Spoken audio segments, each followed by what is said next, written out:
Jasper National Park. This Alberta park, the largest in the Canadian Rockies, is wild in every sense of the word. Its local residents include grizzly bears, moose, and elk. Jasper National Park is named in honor of a British nurse who saved the lives of many soldiers during the First World War. Location: Alberta. Date: established 1907. Size: 2,774,500 acres. The largest national park in the Canadian Rockies, Jasper is wild in every sense of the word.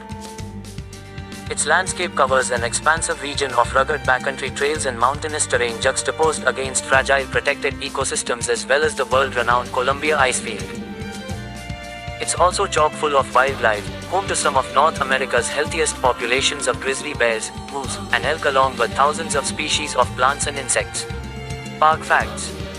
Landscape: the park comprises rough and tumble mountains, valleys, glaciers, forests, alpine meadows, and can trails offer day and overnight trips. A number of spectacular mountain drives also beckon. Preserve. Established in 1907, Jasper protects what's left of the wildlife that was once commonplace in the West. While other areas have seen a dramatic decline in wildlife, strong populations of plants and animals persevere here. The park's elevation range, geology, geography, and climate serve as a safe habitat for a variety of species. World Heritage Site. Due in part to the incredible diversity of wildlife found here, Jasper is part of the UNESCO Canadian Rocky Mountain Parks World Heritage Site, one of 15 World Heritage Sites in Canada. It is home to nearly 70 species of mammals whose health and survival depend on the park. That's why it's crucial that visitors make as few disturbances as possible. How to get there? The town of Jasper is situated at the intersection of Highway 16, Yellowhead Highway, and Highway 93N, Icefields Parkway. It is straight west 362 kilometers, miles on Highway 16 from Edmonton and west from Calgary along Trans-Canada 1, then north on Highway 93 from Lake Louise, 256 miles, 412 kilometers in total.